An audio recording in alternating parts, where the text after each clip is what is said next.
welcome to the True Demon Lord Show. I am the True Demon Lord, Franco. And I am Byron, the mini demon lord, you can call me for The now. mini demon. Yeah, it's stuck. Um, so we are talking about, I want to say herald level characters, but we were just having the discussion that not everybody knows what a herald is, right? So for people that don't know what a herald is, for all of us veteran demon players, what is a herald, Byron? So, a herald is any kind of smaller level character, lower than a greater demon, lower than a demon prince, that basically takes the warriors to battle. So, you're looking at, for example, Karanak, Skull Taker. The heralds of Nurgle would be things like Poxbringer, Spoilpox Scrivener, the Tzeentch guys, all of the small dudes with bird heads, essentially, and And moon faces. Don't forget the moon and moon faces. faces, yeah, bird heads and moon faces. And on Slaanesh, it would be also the chariot heralds. So a character on a chariot, a character on a steed, a character on foot, small characters, the mask, etc. Yeah, so I learned the hard way that it's actually an outdated term now. Like anyone that's been playing demons since ninth or 10th does not know what a herald is. But for those of us long-time demon players, we all know what heralds are. There was no such things as scriveners and trance weavers and skullmasters. It was all herald is inch on disc, herald is inch on chariot, and that was your options. So we're going to be talking about them today. We're going to be um taking it in turns, talking about each individual one and what they do for the unit they attach to, giving some like tactics on each one, how we would best play them. We're not trying to dump on them, right? We will probably tell you if they're good or not, in our opinion, but we're not trying to dump on them. The idea of this is to try and talk about and just give advice on using each of these characters in the units that they attach to, and if there's multiple units that can attach to multiple characters that can attach to multiple units, which there will be, then you will hear which ones we think are better, and we will be ranking these 1 to 10. So obviously 1 being terrible, 10 being amazing, 5 being average, and then working from there. So we're going to take it in turns, and I will start. But before we get into that, because I'll forget otherwise, please leave a like and subscribe. It's free, it's easy to do, and it massively helps the channel. We're almost at that first year goal of 500 subscribers. I think we're on 475 now, which is absolutely amazing. We've been doing this literally 3 months now to almost a day. So to have reached the first year goal in that short of a time is amazing, and it's very much appreciated to everyone that supported the channel. If you haven't already seen it, check out the Facebook and the Instagram because there is a giveaway going on. I should really do a video to advertise that, but I haven't got around to it yet. But go check out either the Facebook or the Instagram. Look for the post with me and the Big 500, and it will show you all the details there, how to get in on that really awesome giveaway with 3 awesome prizes. Right, so let's get straight into it. I'm going to start, um, and I am going to start with. Let's get this on here.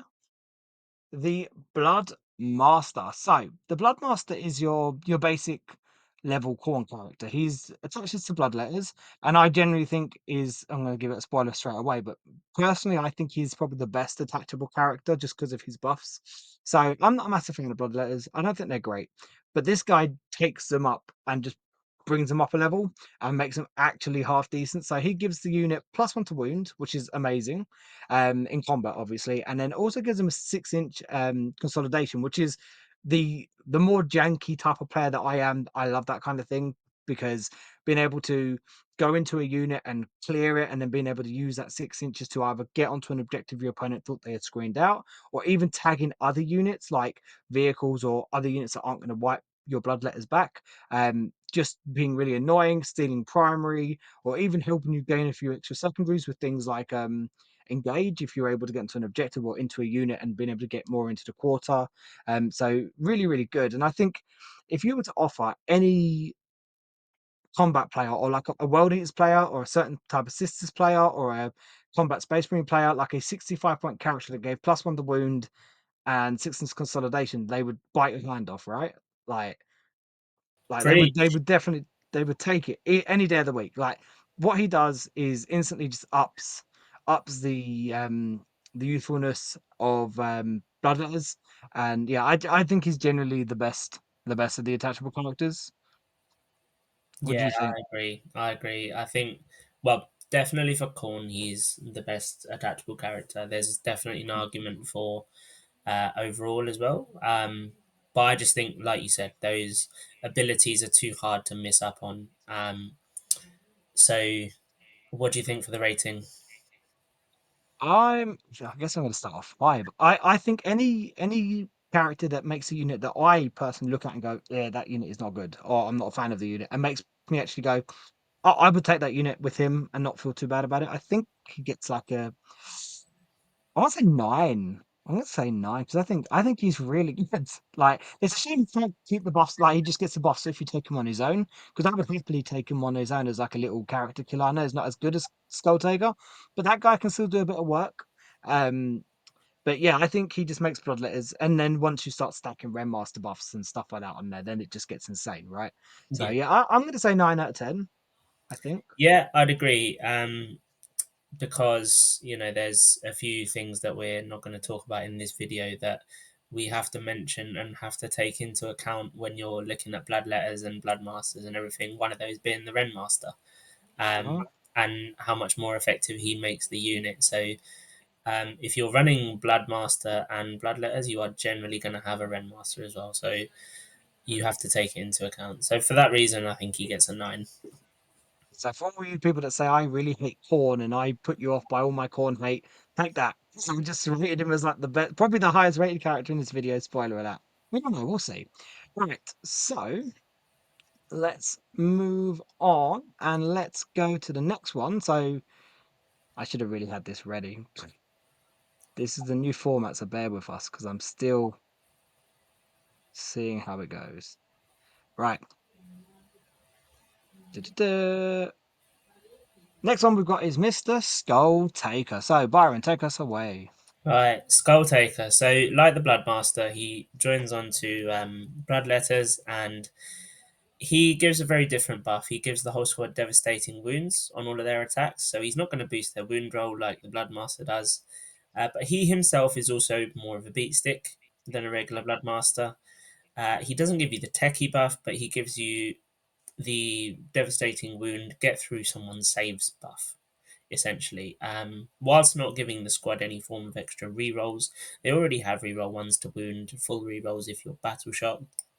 That's quite a nice, or below half strength, isn't it? Not battle shock. That's It's quite a below half nice. strength, which is it well, the below half strength bit is a bit crap, but Rimmer one's native is not Yeah, bad. rerolling one's native, and devastating wounds can be nice with that. Um, I think the reason he goes a bit below the Bloodmaster is because his damage output on his own is far better, especially if you Mm. cater him into the right unit, i.e., a character, which you generally would do with him and his squad. But his squad's the buff that he gives the squad just isn't what the Bloodmaster gives. If he was also giving the consolidation ability that a Bloodmaster gives, I think there's more of a conversation there between the +1 to Definitely. wound and the devastating wounds. There's a conversation. But I would still give him probably a 7 because I still like him, and I think he is one that's good to take on his own as well. Like you mentioned, he's good for just taking for 85 points and punching characters, deep striking somewhere, being a bit of a nuisance. He's a little bit tougher as well. Um, but I would say the Bloodmaster edges him.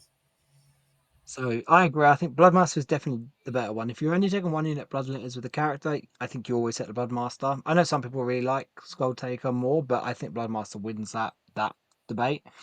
Well, I think you're a bit harsh. I think he's better than a 7 out of 10. You said 7 out of 10, right? That's a 7, yeah. So I think he's a little bit better. So I mean, looking at it from the point of view of what he provides a unit, while Devastating Winds is really nice, I don't think it's actually that great of a buff to put on them because they ain't got that many attacks anyway, and they're not really getting many ways to reroll all their wounds. So again, Devastating Winds is a nice ability to get, but there could be a lot better that he could be given them. But as a dude on his own, like he's going to any unit that has a character, and he will generally have a bod like will body them on his own, right? Because he's an Mhm. absolute beat stick. So just even giving him bloodletters as ablative wounds, so he can kind of get in if you don't want to run him on his own. But you could definitely run him on his own. A lot of people do, and I think he's if you taking him in there for like the assassination pick or just in general beating up on small character units, I think he's pretty good for. So I would. I could saying see that, if an we look, argument for an 8, but the reason I've gone for 7 is because I think there could be other heralds for other god specific, um, like, yeah, other gods will have heralds that are potentially 8s that are, in my opinion, provide their unit I, better more than Skull Taker. I agree. I'll give it 7.5. I think 7.5 is fair. We'll go 7.5. Just because I do think, like, looking just outside of what he does for the unit, him on his own is still, like, very viable for 85 points. The damage he puts out can be a bit insane. Yeah. Um, but 7.5, I think, is a fair spot for him. But as you said, the Bloodmaster definitely wins that debate. Mm. Right. Next one. So my turn. We're going to go with the Skull Master. So the Skull Master is your Blood Crusher character. So he's the Herald of Khorne on a Blood Crusher. Um, so of course, like for a lot of Khorne Blood Crushers are going to be your bread and butter. So these guys buff them, they give them devastating wounds on the horns, which is not bad, especially once you start, like we already said earlier, start combining Ren Masters there, then the damage becomes 2, 3, and 4, which is quite nice. With 4 attacks that are strength 6, 1, and 1 with Lance as well, which is also pretty nice. But the other thing he does, which again is as you'll see, I always pick like the more janky or utility style abilities over the damage style abilities. I actually personally prefer him for his battle shock ability. So after his unit makes a charge roll, every enemy unit you're in engagement range with then takes a battle shock test. Now, of course, as well, if you're in the shadows or if they're in the shadows, they're at -1 and they take D3 mortals. The thing to remember is because both the impact hits, so he would also give you an extra dice for the impact hits when you roll it for the blood crushers. But the thing to remember is that happens at the same time as well, you use the order, right? With the impact hits and the battle shock. So always do the battle shock first. Because technically, I guess it wouldn't exactly happen at the same time, right? You choose the order in which it would happen. Is that Yeah. right? So if you impact it, of course, you can still pile in the fight phase and get back into combat, but they're no longer in engagement range when you go to do the battle shocks. So I'm pretty sure that's how that works. So always do the battle shock test first, then do your impact hits. But yeah, so giving you an extra dice on the impact hits, I think is pretty good as well. And then also having another character in that can use precision should you need it for the 5 attacks at strength 6, 2, 3, which is really nice. Um, and Dev wounds on the horns when to start putting Red Masters in isn't terrible. It's pretty good. But I think the Battle Shock test is definitely the main reason why I like him. I definitely don't think he's as good as Skull Taker. I would say 7 out of 10. Yeah, I think seven's fair. When we're talking about what he's providing the unit compared to other buffs, I don't think he's an essential character to take in Blood Crushers. Let's put it that way. I I agree. I think you could easily run. You don't need them to run Blood Crushes, but you can take them if you want to. Some people like taking them. I think they give you nice buffs that don't feel wasted, but nothing that's like, oh, I must have that at the same time. I think that So battle shock thing is really important. Whereas the devastating wounds one I look at and go, I can take it or leave it because yeah, those attacks are hitting on fours, and I don't think it's super essential. no, Um, I agree. That's more of a bonus. Whereas for mm, me, the Battle Shock, the good thing with the Battle Shock is you're hoping to proc that so you can then get both benefits from Giant of Terror. Really, that's why you really Pretty want it. much. So yeah, I think 7 out of 10 is completely fair. So I'm glad you get to take this one because I think I would rant all day about this guy. So, Mr. Karanak. Oh, this is so upsetting. I don't know what to give him now. Okay. So yeah, sad times for Karanak, really, isn't it? Hmm. We talked about it during the tier list. I really wish he was a lone op and not an attachable character, but here we are. Um, he's not terrible. Like he's got some good combat attacks and their precision as well, right? Yes. Yeah, Is I'm pretty sure. It does say it on the thing. yeah. Yes, it is precision. Yeah, so if you're looking for a fast little moving character to go in 5 flesh hounds and snap something out, it's not too bad. And the buff he gives is the disappointing part. So lethal hits to a single unit that you pick at the start of the game, and then once he's killed it, you pick something else. I like the idea that he's choosing prey, and then he's a dog, he's sniffing stuff out with his 3 heads, and he's going, "Cool, I'm gonna look for more prey." But that very easily could have just been simplified. to Mhm. just give lethal hits, or give reroll charges or +1 charge or something. Like, it didn't need to be for specific prey. These are flesh hounds we're talking about. Of course, they're going to be looking for prey. So as much as I like him as a character, his buffs just aren't brilliant.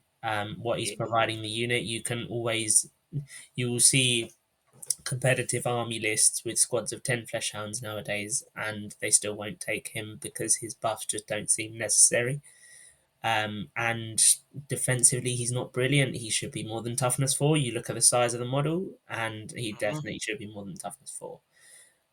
So I'm going to have to probably give him like a 4. I know that's going to sound harsh, but No, I think you're it's right. just not important to lead flesh hounds. And flesh hounds are one of those units that, unless you're really teching to Khorne, you're not going to use them for doing damage a lot. Sounds weird, but um, he's only really going to go into a 10-man squad of flesh hounds. And you take that if you have fully teched into Khorne, but the buff he gives isn't significant enough. So he's going to get a 4. Yeah, no, I agree. I think so. The only good part about his ability is that if the unit dies, you can then reallocate it, even if they didn't kill it. So if you kill it with something else, you can then make a new prey. So at least you're not hamstrung there. But as you said, it's a bit convoluted, which seems to be a lot of our things, which is thematic. Don't get me wrong, which is cool. But when other armies get similar things and they don't have to go through all this hassle and nothing about choosing things, they just get it. It does feel a bit bad. I like you said earlier, and like we said in the tier list, or like you said in the tier list, he should be a lone up and he should give out auras to flesh hounds. Um, like even if you want to give him lethal hits to Nora and maybe something else, or yeah, and as you said, he should definitely be like toughest 6. I don't think toughest 5 is fair at him at all. Toughest 4 is fair at him at all. Sorry, it's toughest 6. I would What's he got? even take 5, 5? to be honest with you. It would be fine because at least he's then the same toughness as a fiend. He's lower than a fiend right now, and he's bulkier. He's Yeah, about the true. same size, and he's bulkier. But yeah, so he should definitely be a lone up that gives out auras to flesh hounds. But and like you said, if you're taking 10 flesh hounds, you're taking them because you're going to start stacking run masters on them. I know we keep coming back to the run masters, but that is just the nature of Khorne. But I don't think that's not what you do flesh hounds for. I love flesh hounds units of 5 to be utility units and little bullying little units. That's what you take them for. He doesn't give them enough for what is he 65 points now? He's 65. If he was a bit cheaper, I think if he was 55, right, there's an argument to take him Yeah, because in take him as in a a corn character list, I in think. turn. Yeah. In a corn list, I think you at 55 points. I think you could definitely take him. So, oh right, that gets corn out the way. I thought we were quite nice to corn, even though we get a bit of a bad rep for our corn hatred. I do But feel no, sorry for Karanak there at the end, but he's well, really bringing the rating down for everyone he else. he does. He's pretty poor. He's definitely one of the worst options. So, moving into both of our favorite god, we're going to go into Zinch, and I will start with the Changecaster. So, the Changecaster is your foot herald. Normal basic Zinch Herald. Pretty crap stat line. He's only T3 with 3 wounds, but he's got 4 up in 1, like everything Zinch. He's going to switch into pink horrors and blue horrors. Now, keep in mind, blue horrors have infiltrate. If you attach them to a unit blue horrors, they lose infiltrate. So bear that in mind. You probably don't really want to be attaching them to blue horrors. But when you attach them to a unit, he gives them sustained hits on their shooting attacks. Like you've basically got pink horrors have an AP1 bolter. Like you don't really get, and like I feel like they wanted to push like Zinch as a bit of a shooty army without actually giving you enough buffs to really make the most of it. Because everything has shooting attacks, and they kind of started putting like a little +1 strength 4 off the Lord of Change and other bits like that, and ignore cover from the Burning Chariot and things like that. But like, yeah, no, you are not taking him for that. And if that was the only thing he gave you, I would just say you don't even look at him. The thing though, and we did rag on him hard in the tier list, but thinking about it more, I like him a little bit more than I did then, because obviously his other ability is once he's shot at something, or once he's hit something, they take a battle shock test as long as it's an enemy infantry unit. And if they fail it, obviously they're battle shocked. So I like that only because things like World Eaters, Sisters, Marines, they have a lot of combat. infantry combat armies, and I think being able to hit them with a battle shock for what is he 60 points, which is not expensive. And obviously we have quite a few ways to force battle shots, but I think he's probably the cheapest way. Um, just by throwing shots at them, and also his shooting's not terrible. You like if you power it up, it's 3 shots at strength 6 -1 D3 damage with dev wounds, which is not bad. There is a better version of it, as Byron will get to in a minute, but yeah. So what he gives his unit, I don't think is fantastic, but what you can use him for is not terrible.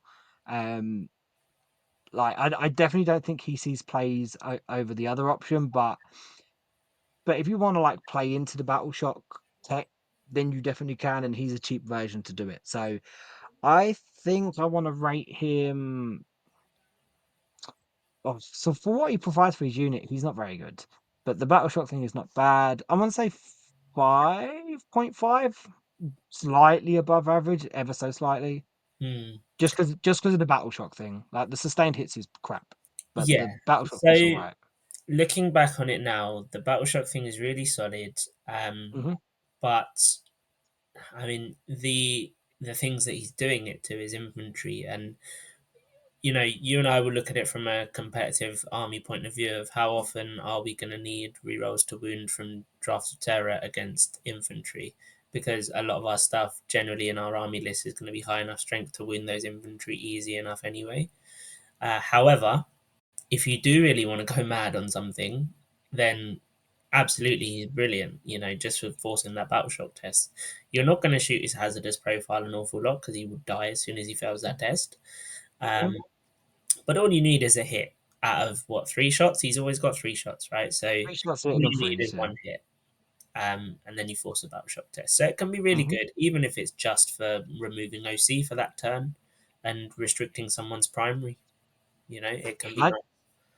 Yeah, I don't. You're not doing it the proc. I mean, you could do it the proc throughout Terra and something else, but I'm thinking more you're using it for stopping combat army, like, or maybe not, like, for example, if you're running into combat with multiple units like fiends and crushers or something, and you're running into say world eaters and you don't want to get interrupted, you can chuck this out with the chance of like battle shocking the unit, so then for it can't interrupt, so you can hit on the other side first, things Yeah. like that. So yeah, I think 5.5. Would you agree with that? Yeah, I'd say so. Because I think he's just outclassed by this next option coming up by a lot. But what he provides for the horror is not good. His actual ability not bad. So go on. I'm jealous you get to talk about this one because I love this dude. Basically the change caster on a disc. The herald on a disc he used to be called. Everyone who started Yeah, playing demons a bit later. Um, yeah, so Mr. Fluxmaster.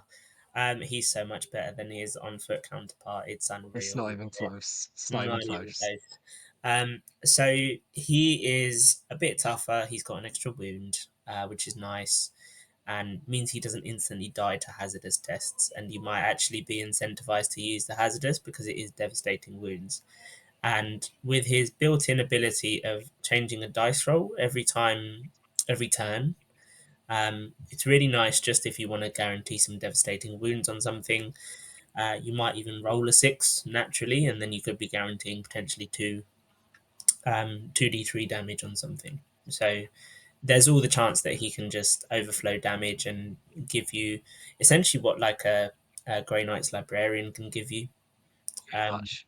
yeah, but you've got to, rather than them having to roll a dice on a 2+, you've just got to change to a 6 and you're doing d3, which is really nice. And Mm. also the buff that he gives to pink horrors, -1 to hit, is just really good. You want your pink horrors to be tough units because their shooting, as we mentioned, it's a slightly better bolter to an extent because it's got AP. Um, Mm-hmm. so you don't really need sustained hits on that. Whereas -1 to hit on a unit that is fundamentally a tough unit that is going to take objectives that is going to be annoying to remove. He just makes them that little bit more annoying, and he's also got the damage from the slight, D3 mortal wounds here and there to back it up. So I would go with an 8 for him. Yeah, I agree. When you mentioned date earlier when we were talking about Skull Taker, he was the guy that popped into my head. But you're right. Yeah, that once per battle around Fate dice I think is really good. It affects hit roll, one wound roll, or one saving throw. So I do like the idea of running him solo as well, dropping in to do things with a 4-up invuln he can be annoying to get rid of, and having that fate dice if your opponent doesn't allocate enough to it, being able to just turn one save into a 6 might actually save him. But more specifically, attaching to the horrors for 60 points, giving him -1 to hit, I think is super solid because that could be the difference between getting to split and not getting to split, right? That -1 to hit, and it changes the maths on a lot of different profiles going into pink horrors. And obviously, like we said, fundamentally, pink horrors are a tar pit. That's their job. Their job is to sit on an objective, just be really annoying and hard to kill, and even grabbing stuff and holding it in combat for a while. Because 4-up in one, if you don't wipe the unit, chances of splitting. We've all done it where we've run pink horrors and they just keep going and they annoy your opponent, and it's amazing. So yeah, I think 8 out of 10 is perfect for him. I think I generally love him. I think he's actually really, really good. Um, Also, I've always had a bit of a thing for the Herald and Disc. One of my first Heralds, if not my first Herald, it didn't exist, but I remember converting. I can't remember what I used to convert it. It might have actually been an old Screamer. Mm. I think I had a pink horror on an old Screamer, and it was my first ever like because that's the law, right? Is discs they're a Screamer that are like warped into Yeah, like a flying platform for the heralds, or that at least that's the old one. Every time I talk about the law, it's actually not written in most of the code or the codex or the index or whatever. yeah, So you and me are like we always bring up this law that no one can read now, but yeah. Oh right. So we're looking at the Fate Skimmer next, which is your Herald and Burning Chariot. And I've been looking more at this guy recently because I'm a big fan of screamers. I love screamers, and he's your screamer guy. Um, so he gives a unit of screamers he's attached to lethal hits. Now it's okay. I actually think screamers combat is actually massively underrated. Especially recently, like they've been doing absolute bits for me. Like I've had them kill shield captains and custody bikers. I went into Marines when I was at Sheffield, and they wiped out Unit 5 Marines on their own. They've just been doing work, but obviously they hit on fours. Fours are fours, right? So sometimes they can go in and do nothing. Sometimes they go in and they just hit and they just do all the damage. So giving them lethals allows them to punch up a little bit, which is quite nice. With -2 and 2 damage is also really, really nice. Um, but the other ability, which is actually really nice, it gives you a free uppy downy. Once per game, at the end of your opponent's turn, you pick him and his unit up, drop him back down. So just doing that while having to spend the CP is really useful. I think if you're taking him, you take 6 screamers, you don't take 3.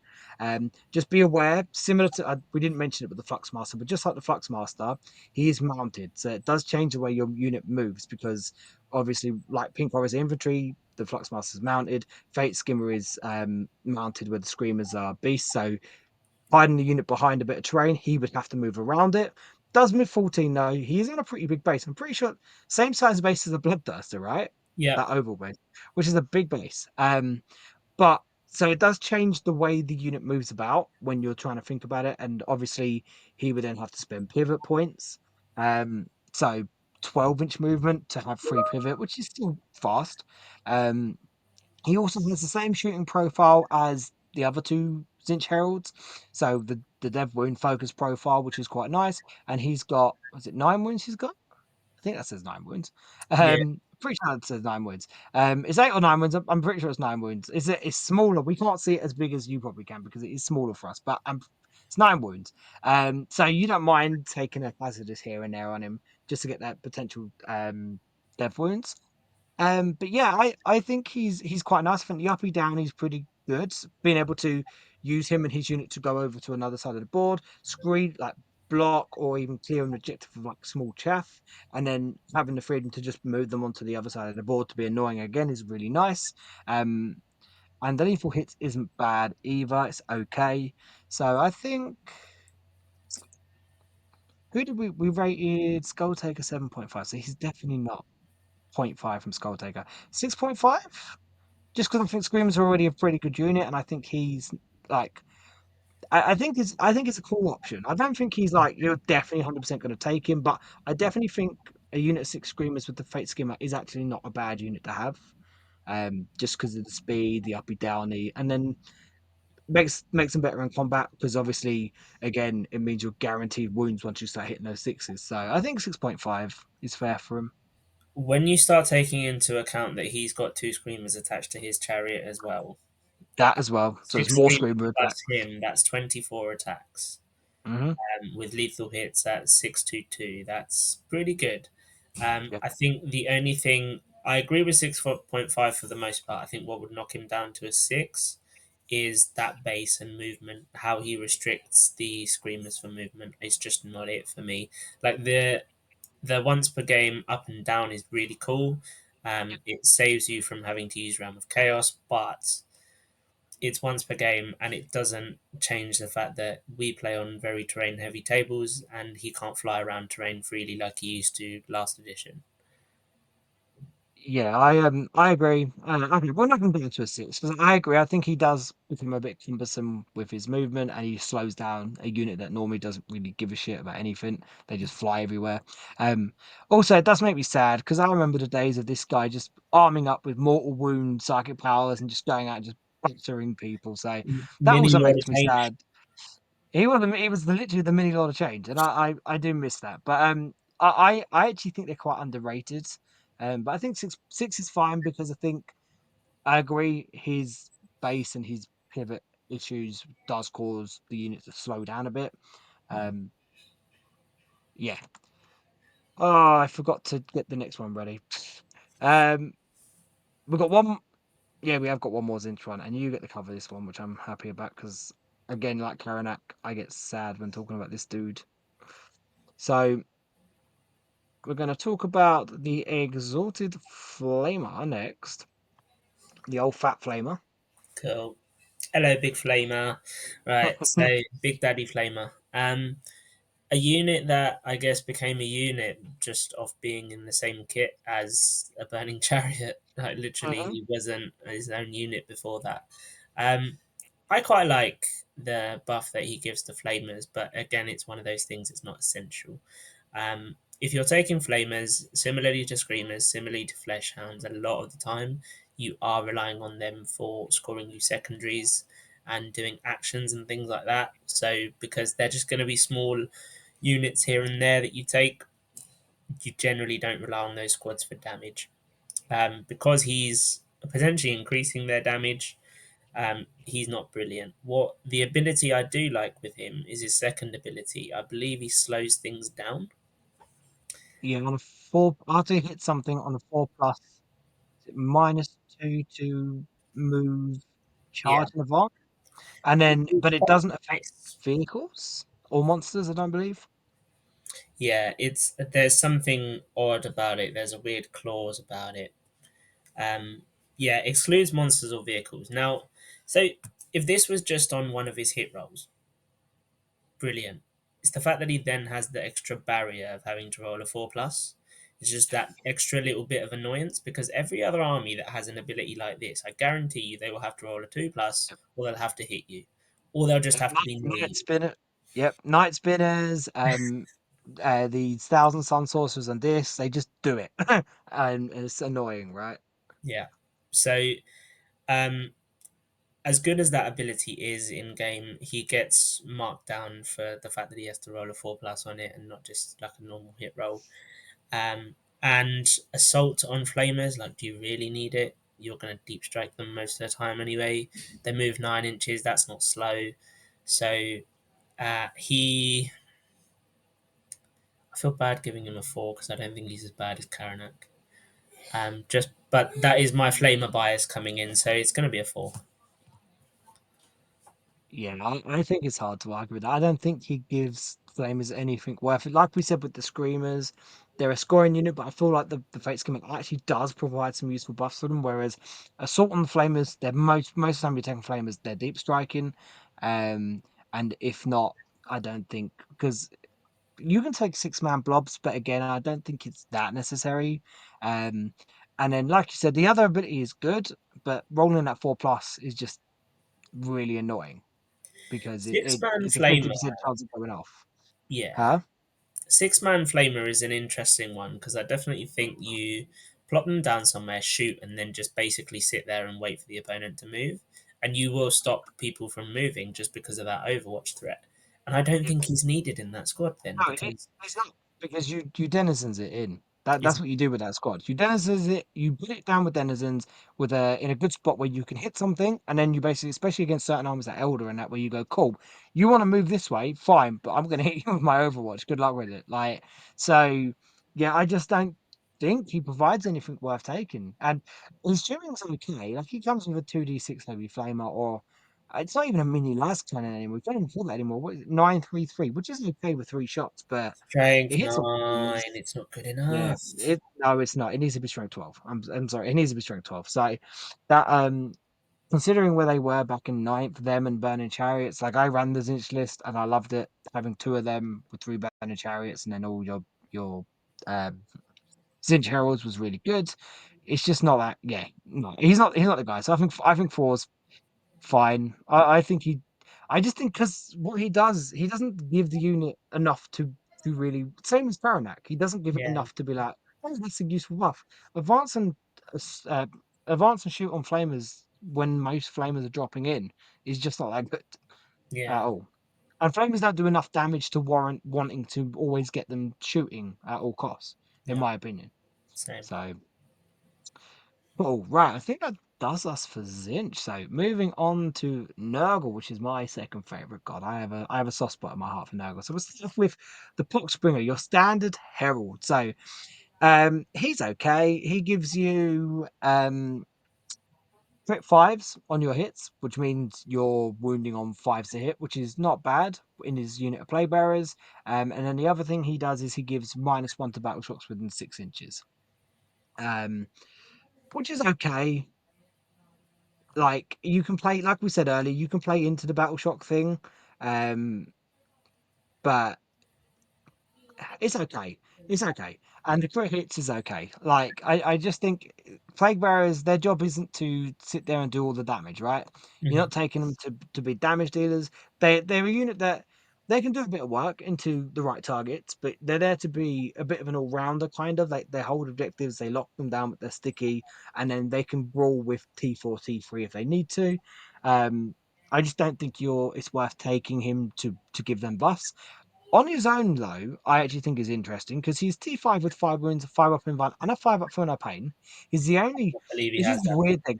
He's the only Nurgle character that has an inbuilt 5 up for no pain. Yeah, He's the only Nurgle character that has an inbuilt for no pain, technically. Because, yes, the Great Unclean ones technically have an inbuilt for no pain, but it's only because they get it from their own aura, and it's a 6 up. And once he have a 5 up for no pain, and Rapidus doesn't have a for no pain whatsoever. It doesn't make sense. But as a little in for 55 points and do things like locusts or whatever. Not a bad option if you're taking a Nurgle list. But obviously you're opening up yourself up to assassination issues if you're taking too many characters, so you've got to be careful. But for what he gives the plague bearers, I don't like again, crit hits on fives is nice, but I think your character spots are limited anyway, and there's definitely better options. So I'm gonna say 5.5. yeah, either 5 or 5.5. I think I would probably go 5 because I don't think he's close enough to a Fate Skimmer. I think putting him just half below a Fate Skimmer is being a bit generous. Yeah. Um, but like you mentioned, the crits on fives is not something you take Plague Bearers for if you're going for a competitive list. But on his own, he's solid, and I think five's probably a right spot for him because you're on that 50-50 whether you take him or whether you take another slightly more expensive scoring unit but tougher. Okay. The reason I gave him the extra point five was because of dropping on his own, and Yeah. because I think he can be handy for that. But if we're looking at it from what he's doing for his unit, I think five. Excuse me, sorry, five is fine. So we'll go five. Sloppity Bilepiper. Oh, you've done me over here. You didn't give me the good one. No, I saved that one for myself. You didn't give me Snot Boy. Cool. No, Okay, Sloppity Bilepiper. I really don't like this character. Honestly, I never have, and I'm not really sure I never will. I like the fluff about it, the lore behind it is cool. The idea that there's a Nurgle character that is there with gut pipes, I think they call them jolly gut pipes. Um, Really gut vibes. Basically, yeah, just a gut with extra little bits attached to it that he's singing around and geeing up all the Nurglings and the great unclean ones of the world to make them better. You know, keep the great unclean ones happy, the big But Nurglings as they are. he doesn't even do that anymore. No, no, doesn't even do that anymore. All he does is G up the plague bearers to be a bit quicker, which is not really Mhm. what you need them for. Yep. Reroll advances again. How many of these guys are you going to take in an army? So Not you can just CP reroll an advance if you really need it that badly. Mhm. And then battle shock tests that exclude monsters and vehicles. I'm really sorry, Sloppity. You're just not it, man. Like it's nice, but it's on the wrong unit. Like you don't need you're taking that battle shock test to trigger draft of terror most of the time. Mhm. You don't need your plague bearers to reroll to wound because you don't take them for damage. Now, the other side of the battle shock test is if you want to flip an objective. Okay, that's pretty cool. I see where he provides value there. But on the other hand, you could just take the other character that increases their AC and then you just flip that objective by walking onto it, and you don't need to do battle shock tests within 6 inches. Um, Whereas that's a dice roll, you could just guarantee it by taking the other character instead. Um, Mhm. so I'm, I think just because the battle shock thing has play, I'll maybe go 4.5. Okay. So the thing is, my problem with him is he's doing the wrong thing. That his profile was completely wrong. He should not be. I personally think he should have an ability similar to what is it Tech Marines and that have when he's within 6 of a Great Unclean One or within 6 of a unit Nurglings, he gains Lone Op. He does not touch the Plague Bearers, and he gives. I think he should be like a Cryptek, so he gives out like Crypteks give +1 OC to Scarabs. He should do the same for Nurglings and Great Unclean Ones. I think they completely screwed the pooch on his data sheet. He does a completely wrong thing to what he should be doing in the law and what he's done in previous editions. So I'm really I harsh on would him because have of a it. loan But up, right? This would be it. I think it's a conditional loan up that he gets loan up while he's close to a ground clean one or Nurglings, because again that's his thing. That's what he buffs. That's what he's always buffed, right? So I actually think you're gonna get him. I think the loan up comes not this next one, the one after for Nurgle, to be honest. But yeah, he should definitely have like I think he should be completely different. But basing on what he is, the buff he gives the unit is crap. It is not good. +1 move is cool, and +1 move would normally be great when you think it's on plague bearers, you don't need it. You really don't need it. Reroll advance, you don't care, to be honest. The battle shock thing is nice and it has play, except like you said, it's on the wrong unit. You wish this was on a Khorne character attached to the Bloodletters, right? Yeah. Or any Khorne unit, to be fair, or even Slaanesh units. Um, this is what the fucking Trance Weaver should have. We're gonna get to her in a bit, but yeah. So it's a shame. What did you say? 4.5 4.5. because the battle shock thing gives them the Because point of the five, battle right? shock thing, yeah. I think Yeah. because there's an element of that has played by himself. Because you can just run him behind something if you really need something like, for example, that the Great Unclean One charges into, or even to get yourself reroll to wound with Demonettes, with a Transweaver, for example. Just have him nearby, Yeah. within 6 inches of the unit that you're trying to battle shock. Cool. And in my opinion, anything that forces battle shocks like that probably deserves that extra half. Yeah, I agree. I think if you're going to take any character on around, I think he's probably one of the best candidates for it. You just take him on his own, throw him towards the middle, and have him around your important stuff. And so when you get charged, obviously it's not going to work against armors that Tau, but against World Eaters, against Dark Angels, Black Templars, Sisters, etc., etc. Um, oh, sorry. I probably saved myself this guy because I love the Scrivener. I think he's the best attachable Nurgle character. So um, the Scrivener is just also one of the coolest models. Like his mouth literally extends, and he's got this big old mouth. He's got his literal shooting attack is sneezes, which is just amazing. Um, but he gives you a unit sustained hits, which is not bad. Again, it's similar to like the Poxbringer. It's like you're putting combat buffs on a unit that you're not that fussed about. saying that, I have had a unit of Plague Bearers with him in it and rolled a lot of sixes and just seen all the lethals and all the sustains. So it is quite nice when it happens, especially when you've got Relentless damage buff plus re-rolls from the drones and etc. like that. But the real reason you're taking him is that +1 OC. He gives his unit, or the models in his unit +1 OC. So your Plague Bearers are now OC 30 for 10, which is really, really, really good. And I really like it because if your opponent screens most of the objective but leaves a little bit of a gap, you can denizens on, and normally getting say 3 or 4 Plague Bears might not normally take the objective, but this guy definitely can.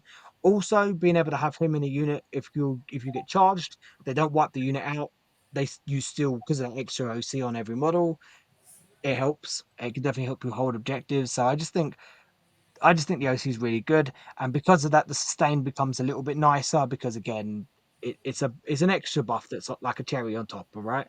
But his main use is the OC, and I think it's great. His combat's okay. He's like a playbearer in combat. He does the same thing. I think he might be a little bit better with strength, but he has got a pistol, less effective because it means like doing actions in combat isn't a thing anymore. But I who we rated. What did we rate the Fluxmaster? 8.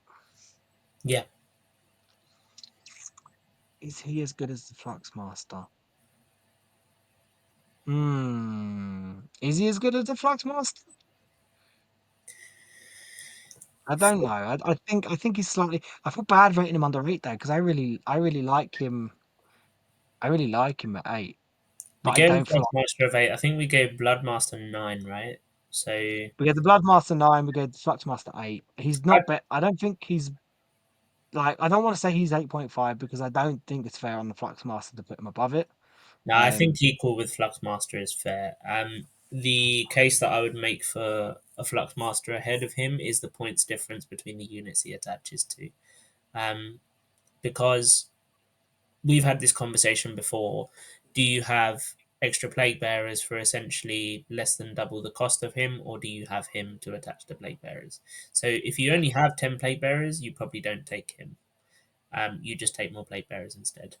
Whereas with horrors, that Fluxmaster needs to be in there, even if you've only got 10. Chances are, if you've got the points, you put him in there. But I think that kind of evens them out nicely. I think the fact that plague Yeah. bearers are so much better than all of the other troops um, makes him a good candidate for an 8. Yeah, he's a character that makes our best battle line, and in my opinion, one of the best battle lines in the game better, right? Like both his buffs Fundamentally are better good. at what they are there to do. Yeah, exactly. So I think 8. I think we can put them on the level with Fluxmaster, but if we were to rank them, he would probably just come below, Yeah. just because of as much as his buffs are nice, the Fluxmaster's buffs are more crucial to his unit than the Scriveners. But I really like the Scriveners. So we'll say 8. I was so busy talking and getting excited about him. I didn't get the next one ready. But you will like the next one. Oh, that means I'll be nice to you because I get myself to Scrivener. I won't give you Slimux. I'll have Slimux. So you can have what I think is generally I one wouldn't of mind the Slimux, honestly. huh? I wouldn't mind Slimux. I like Slimux. Oh, cool, sweet. I will Yeah, take Epidemius and you can have Slimux yeah, because I you can't take Epi. You stand like Slimux. Epi, you take Epi. I love Epi. Also, I can't stand Slimux. Oh, Horticulous Slimux. Amazing name, first of all. Horticulous, what a name. Um, okay, so tough beat stick on his own. That's kind of the best I can say about him. We covered that in the tier list as well. Um, the buffs he gives to his unit, similarly to a few of these heralds that we've spoken about, just pretty much non-existent. Um, if he gave all of those abilities just built in, brilliant. Like, why is heroic intervention free for them only once per game? No, just why? Like, They always used to have it. They should still they have it. they used to have it without him there. Yeah, they just it Now was built they in. Cilantro. exactly now he's got to be with the squad, and he can only join a squad of two. That's something That, that we can't uh, not take into account. You that's the know, biggest issue. yeah, That's the biggest because issue, I think. there was a time when he used to be able to go in a unit of six, and old demon players will No, remember this. no, it was 9. It wasn't 6, it was 9. Was it nine? Back in yeah, it was My 9. God. Mm. But yeah, going from okay, they weren't as tough as they are now, but they were still pretty damn tough. And nine of them, you're giving buffs to a lot of combat attacks. He used to give them +1 to hit. Unfortunately, he's just not that guy anymore. All of the abilities that he gives to them, he should give to them all the time. Advance and charge probably included in that as well, but it, all of the buffs just not enough. And now that greater demons give their own shadow around as an aura, what use is his Seed of the Garden of Nurgle ability? Like, I mean, I feel so bad for the model because I love him so much. He's so cool. He's one of my favorite characters in the demon range, and he's just been basically demoted to something that should be a lone op at this point for Nurgle, and it's sad times for him. Just for the fact that he's so tough and yes, expensive. 120 points is a lot, but he's essentially a mini demon prince that just can't hit anything back like a demon prince can. Um, but when you take into account his targets are going to be relatively small, it's not so bad for a tough piece on the table. So I would give him probably same as the Poxbringer, a 5. Yeah. So I want to start with his ability where he touches a bit of terrain and makes it shadows. I never thought it was that good. I think people massively overhyped it, and I'm glad the shadows on the Great Demons happened because it killed it dead. And now people are like, oh, it's actually nowhere near as good as that. It was never good.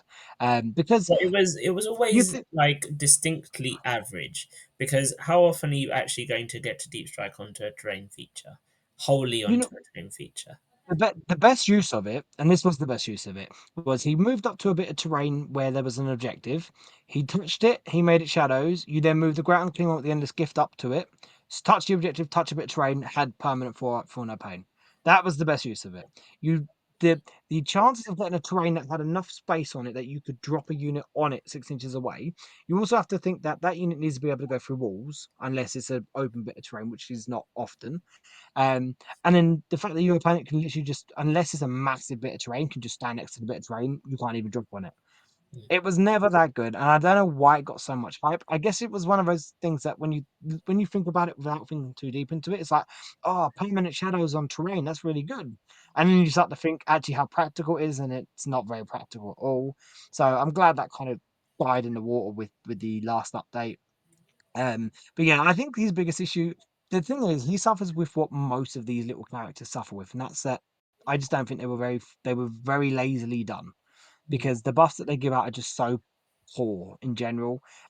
Like reroll charges and free heroic is just like a free heroic they should have built in beasts. And beasts being in units of two are just, in my opinion, one of the worst decisions they made in the codex. I think units of two are useless. You take beasts and ones for dropping in, and you're not going to touch them to one. If you could take them in threes, then maybe there's a bit of an argument for them. If you could At a take them in bare five, minimum, they should be threes. I think so. I would still like to see units of five, but then obviously that's when it becomes a little bit weird. But yes, I think unit three you might have an argument for him for 120 points, and it is a shame because he generally has one of the coolest models in the army. Like Mulch literally having a feeder nervling like egging him on to move forward is just amazing. Also, he's a gardener of Nurgle, and I know you mentioned this in the tier list, and he has shears. That's just so cool. That's just such great Awesome. attention to detail. Yeah. But yes, he's poor. What did you say? Five? 5, yeah. And I do think I 5 is being generous, but it's I think so. it's I generally purely think on the fact that he's 120 points and he's so tough to kill. I'll But give you that's that. not basing it off. I get it. Like there's some things in this um, on the rankings where we've based it off of how much they buff their unit. In this case only, I'm making an exception for him. Okay. I mean, to be fair, he's super. He's demon. Is he not? Is he not tougher than a demon prince? Slightly. No, he's the No, same, right? so he's No, tougher than a he's winged actually prince, then the winged prince, but not the okay. not the foot one. Also, I think we have to give him a special shout out. He is only one of, aside from the demon princes and the soul grinder, he's the only other demon unit with an armor set that's better than his in one. So he wins on that front. Yeah. Um, right.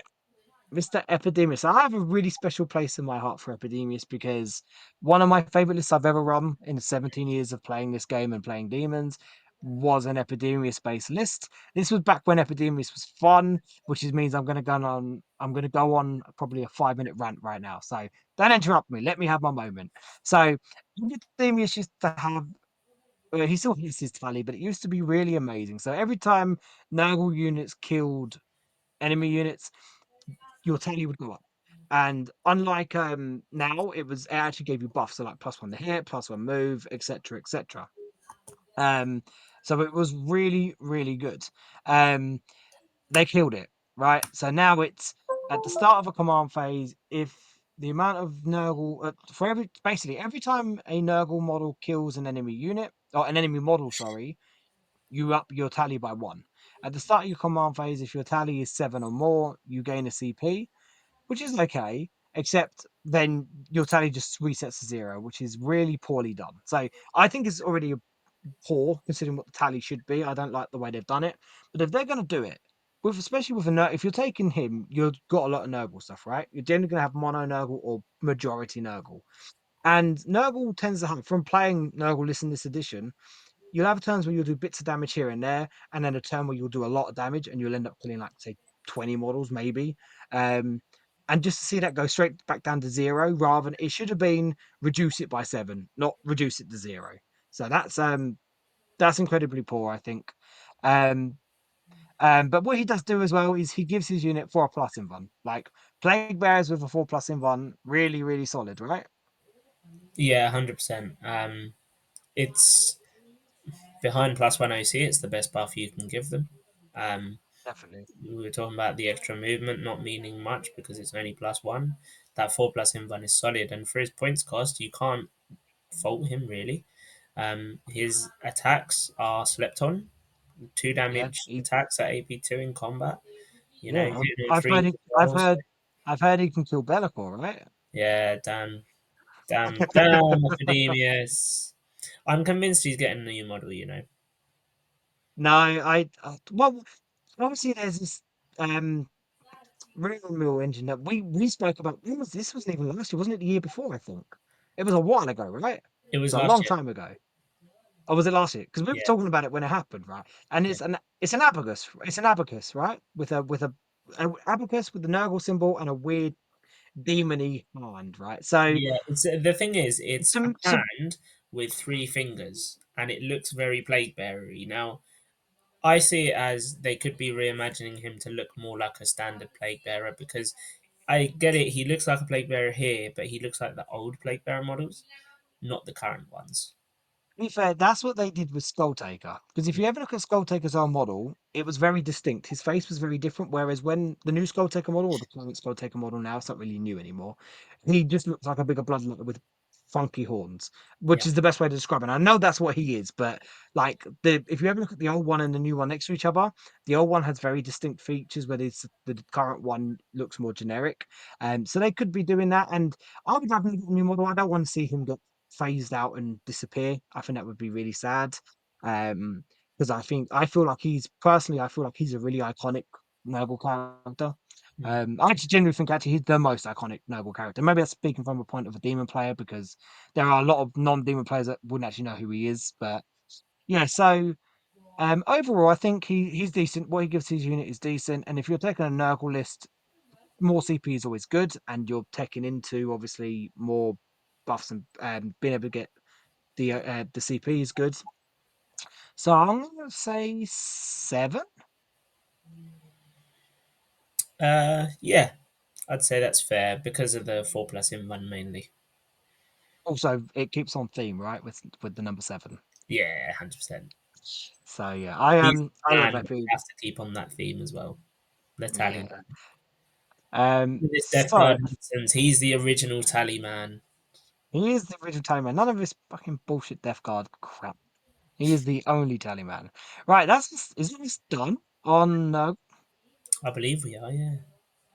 awesome. Um so I'll let you pick a herald. Pick a herald, but don't pick the epitome because I want to do the epitome. But pick any of the other no the Slaanesh characters.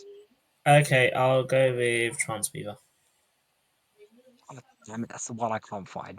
There it is. Cool. Trance Weaver. Right. So, um, decent little unit, pretty cool buff, giving fights first for demonettes, which is fundamentally something they just need to even Mm-hmm. live, just against combat armies. Otherwise, they come up against armies like World Eaters and they just die before they even get to breathe.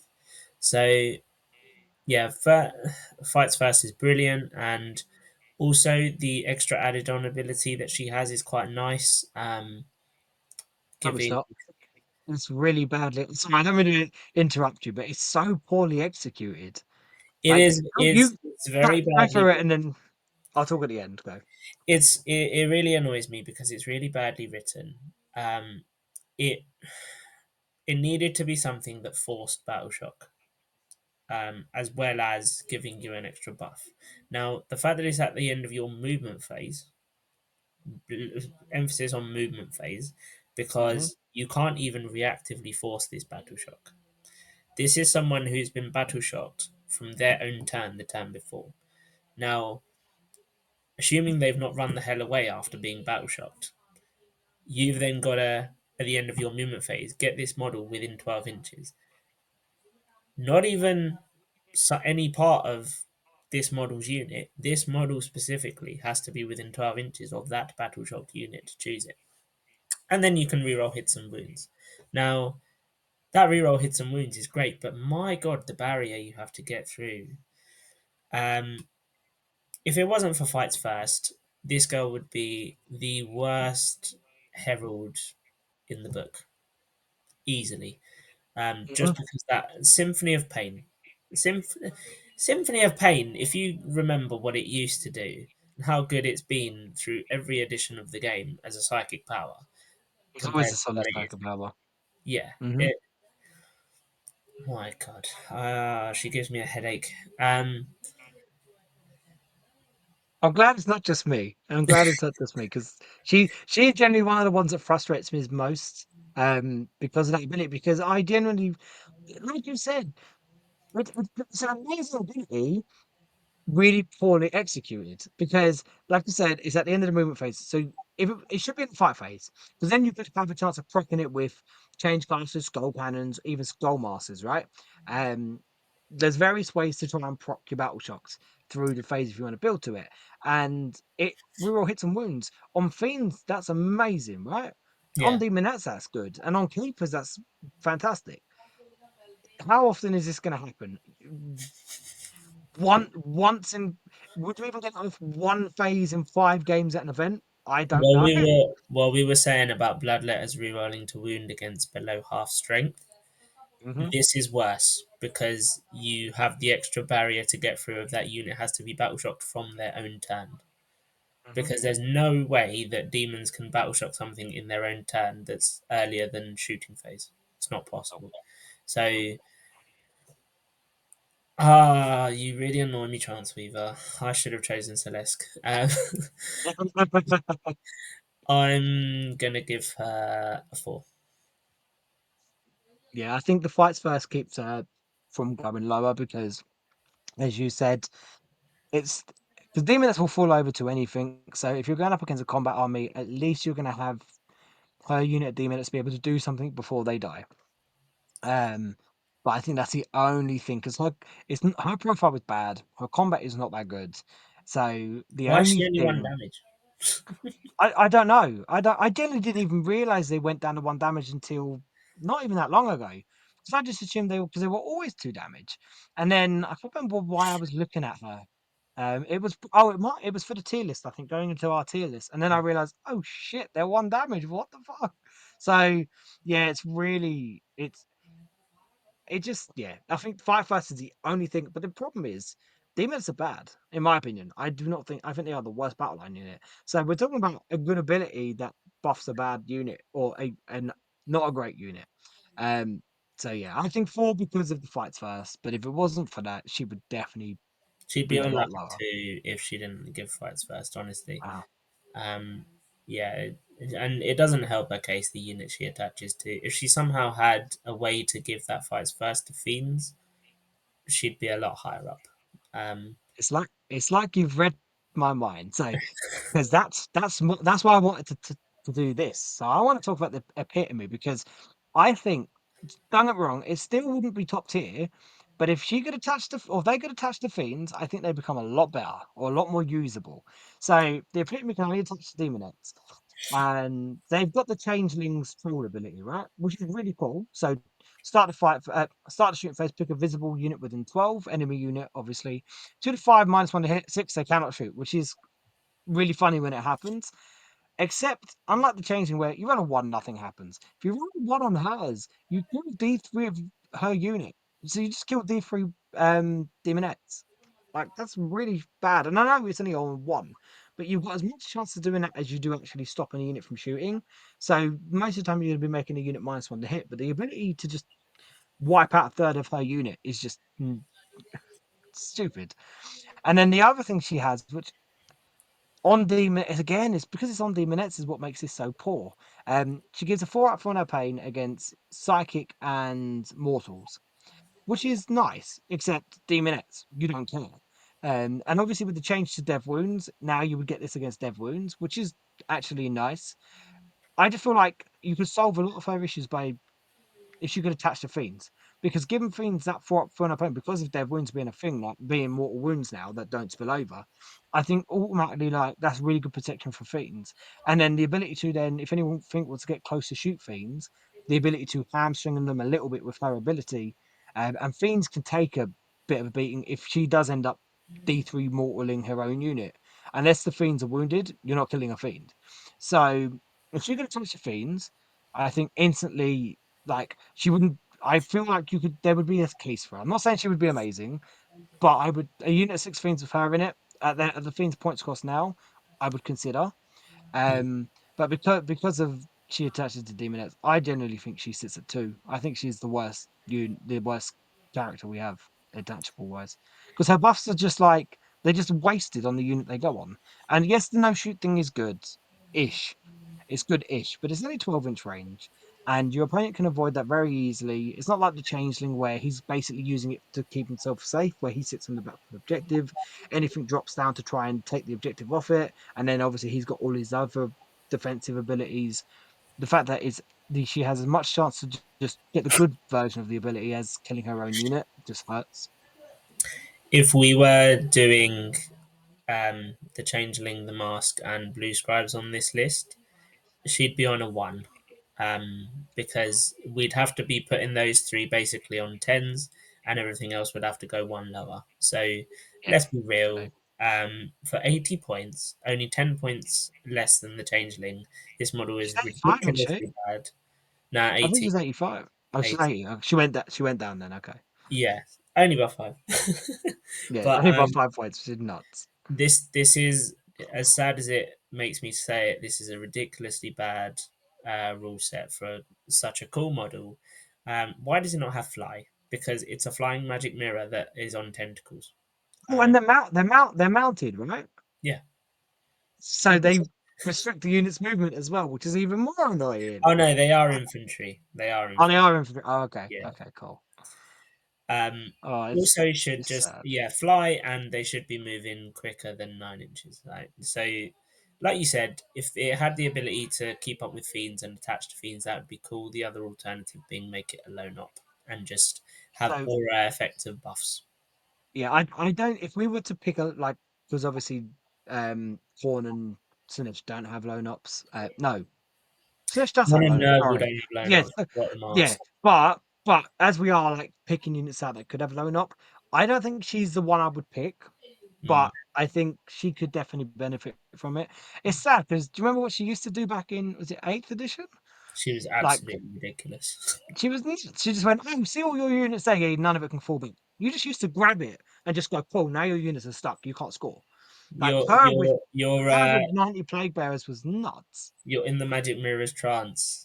Yeah, It's it like was look just into my so eyes, look into nuts. my eyes, not Yeah. around the eyes, but into the eyes. But yeah, it's just sad. I think two. I think two's where she's at. It's really sad because again, it's another case of a really cool model just being really naff. Yeah. So I don't play a okay, lot of so Sigma, but I really hope it's good in Sigma. I I don't look at Sigma enough to know what the demon stuff does in Sigma. As much as I might actually start to get into Sigma a little bit Mm. as we progress. For now I don't have a clue. So I've already selected a unit, but I'll let you choose again. But I think I know what one you're gonna choose. So what are you gonna choose? It's going to be Celeste. Oh, I know when he chose it. I was like, he's gonna choose Yeah, Celeste, but I'll give him the option. I already said earlier I wanted Celeste, 100%. Uh-huh. Um, cool. Right, my favorite Slaanesh demonic duo, the original, I guess, um, double pronoun unit within a Slaanesh unit, Mm-hmm. with out of all the Slaanesh data sheets anyway. So I quite like the buffs that he gives. Giving crits on fives to demonettes. Again, we'll talk about it. It's a shame that he attaches to demonettes. Um, the combat output that he has himself is pretty cool. A 3 damage axe, and it is only 6 attacks, and it is only hitting on threes. But it just ups the damage of demonettes a little bit, probably allows them to punch up. And with the crits on fives, if you roll well enough against a target that's on an objective, you're looking at average 10 crits. So that's not bad in terms of mortal wounds. What really ranks him down in is his points cost. I don't think it that as a character that attaches to a unit that gives the buffs that it doesn't deserve that points cost. Um, and the I think the resurrecting ability has been, long story short, abused by people who are using allies essentially. And because of that, it stayed at the points cost that it is, and it doesn't deserve to Mm-hmm. be that points cost. So I'm gonna give Celeste a say 6. So I think Celeste does, or Celeste has a similar effect that the Bloodmaster has. It's like, oh, the unit you attaches to is naff, but once you actually attach them to the unit, you think, okay, now they're palatable at least because the crits on five is actually not bad. Um, my problem with Celeste is I personally think she is a game loser because if your opponent takes Assassinate, bring her down, which could be possible, or if they manage to draw it at the same time or anything like that, if they're not towered, they're not world eaters, they can interact in multiple phases. If your opponent takes assassinate, she gives up 8 points. And if your opponent has bring it down, she gives up another 4 points. And if your opponent just scores or just draws them at the same time on cards, which obviously it's not massive odds, but it happens. It definitely happens. Um, she still gives up 8 points on Yeah. both of those. Oh no, sorry, nine. Doesn't assassinate give 5 points on on tactical? Does it give Assassinate's you plus 5 on one? tactical, yeah. Five, and so it gives away nine Yeah. if you draw them both at the same time. So I think that because of that potential for her just losing you a game just because of the amount of points you can give away, I that's an off put for me personally. But like you said, she definitely like the crits is really nice, and I think that definitely makes like I would then again I would actually be tempted to take a unit of demonettes with her because of that. But like you said, she was abused before the battle line restriction came in with allies, and a lot of CSM players were taking her and abusing the fact that it's just a really annoying unit that drops down, can do damage, or even just do actions, die, come back, do actions again. And against armies like Tau and World Eaters, they are really annoying, right? Um, because they can only really interact in one phase, and you need two phases to kill her. Well, if you roll the 2+. So, what did you say? Six? I said 6. It's probably a bit generous to be honest, but I think this is the character that makes you take demonettes. I think six is fine because again, it is the character that would actually entice you to take D-minutes, like you just said. So Yeah. I think that's fine. Um, again, it's a personal hang up. Like we all have our things that we dislike certain units because of certain things. And mine is just, and it is very extreme because your opponent. the chance of assassinate and bring it down, your opponent taking them, I think that's generally against demons. I find it anyway, and I know you've had the same experience. If someone takes assassinate and bring it down against you, you're very comfortable, right? I'm very comfortable if someone does that against me because I can play around it. Mhm. And the chances of drawing both cards at the same time to be in a position to then kill her and get all those points is still high odds.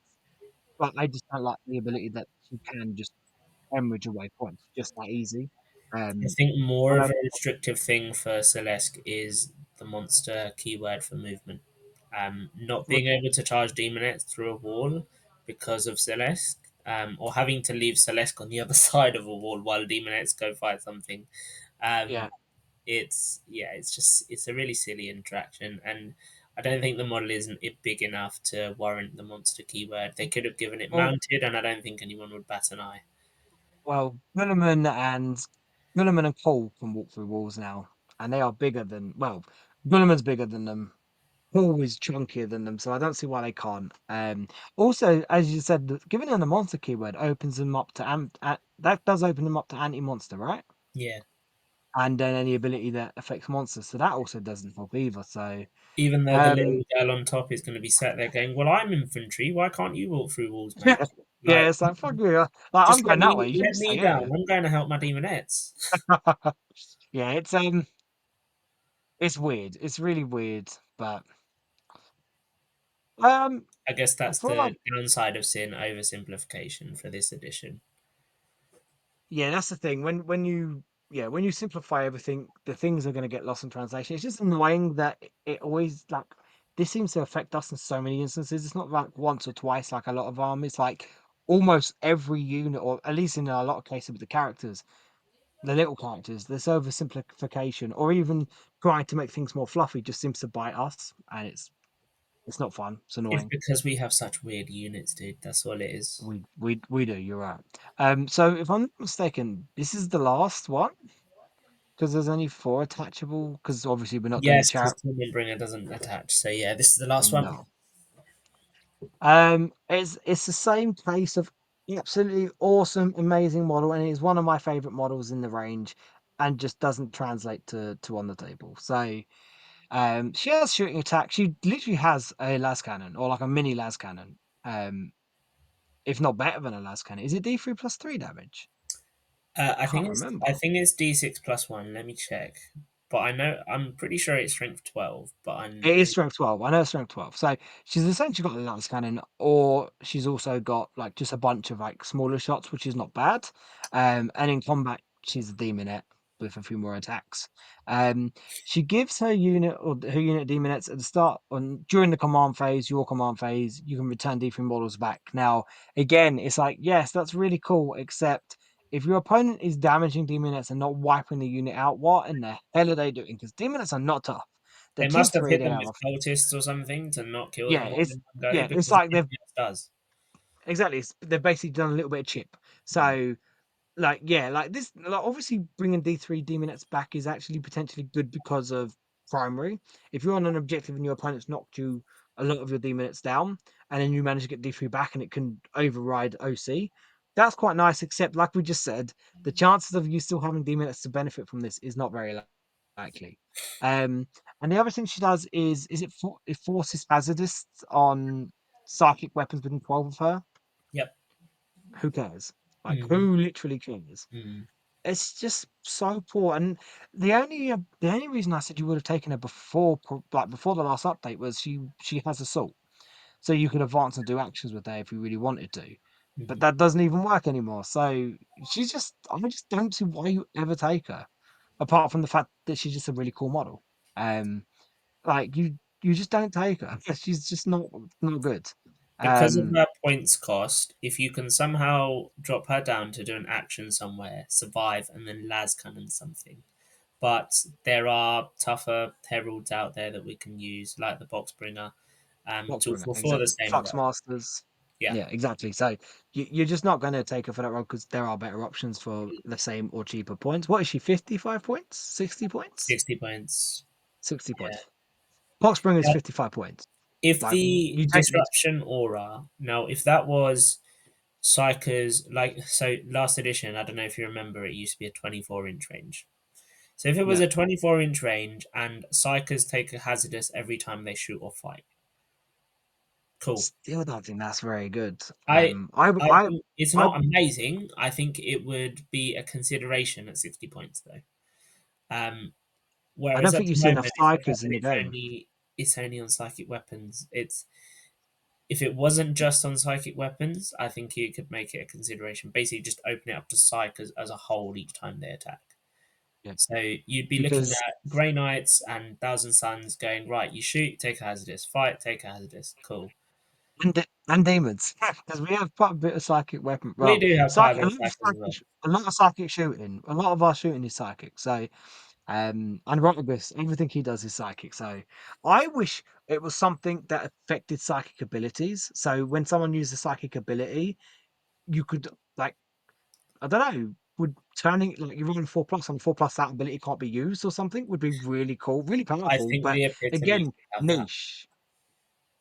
Yeah, yeah, I agree. But yeah, it's just another example of one of these attachable characters either having the wrong rules or the rules just not being good enough, and just in general not being good. Because I don't think she's good, and I think she's.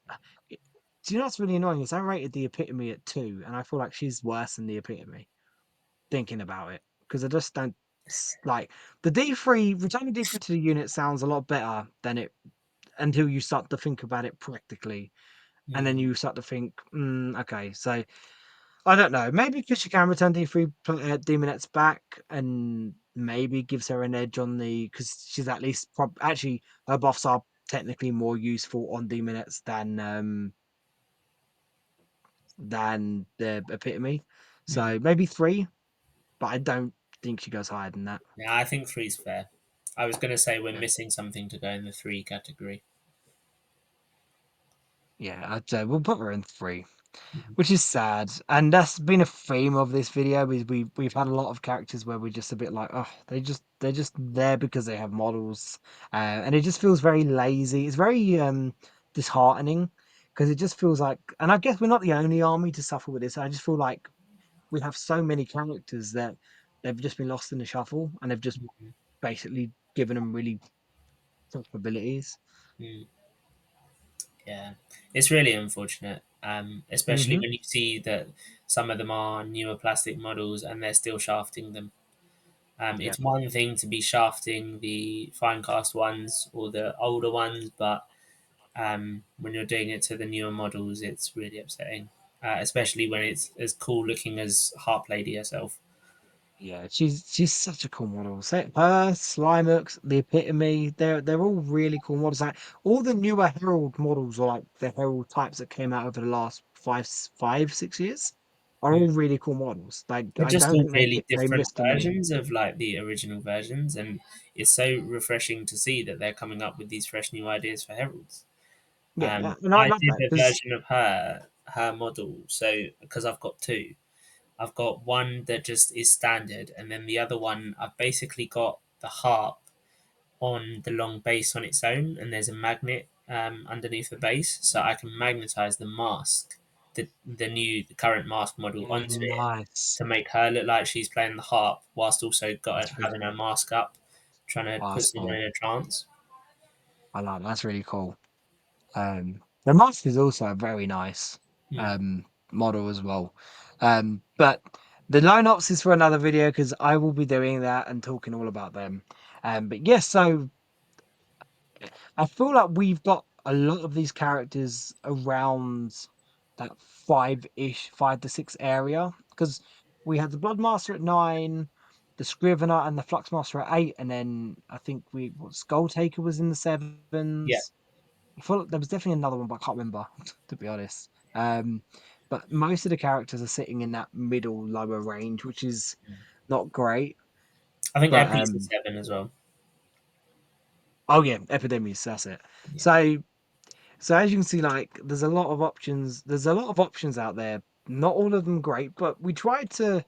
I feel like we probably went against what I said earlier. Was trying not to dump on the units and was trying to like give you like how you can take it and how you can get the most out of it. And then I feel like we actually dumped on a few of them, but they're just so hard to defend.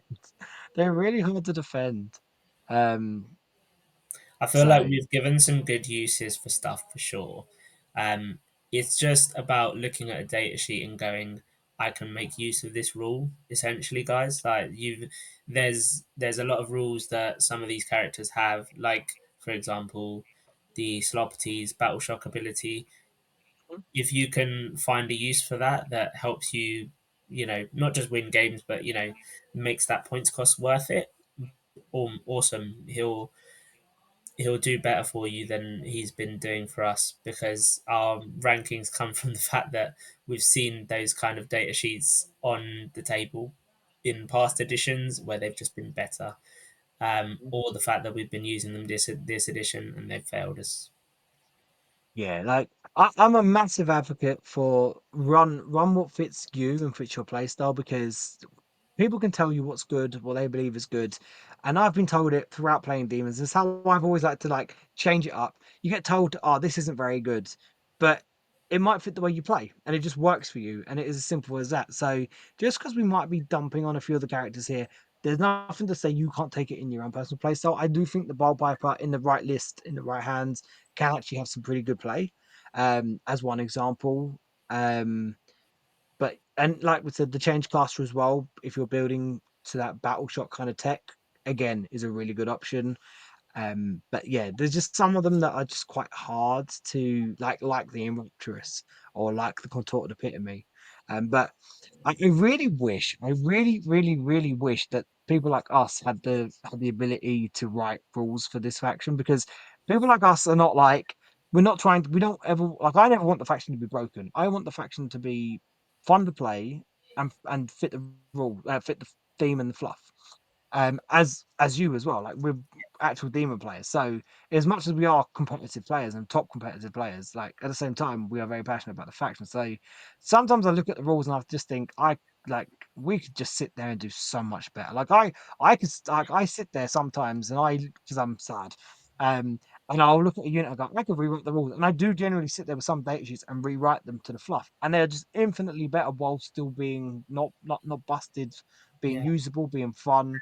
So yeah, like but yeah, so hopefully you're able to get some stuff from us rambling on about these characters and you can maybe get some uses out ones you might not have thought of.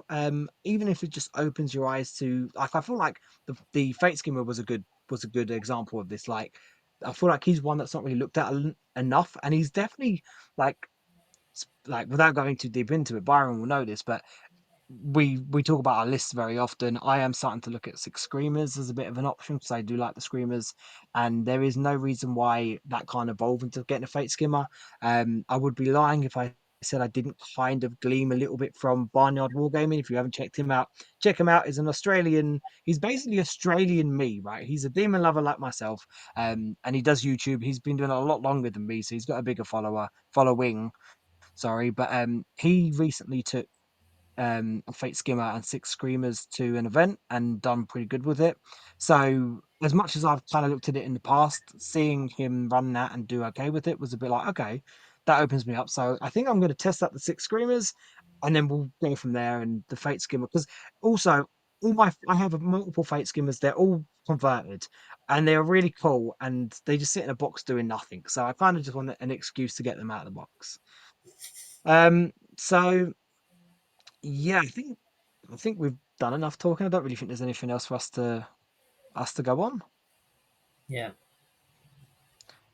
But yeah, so I think we can probably call it there. Like, so thank you for tuning in.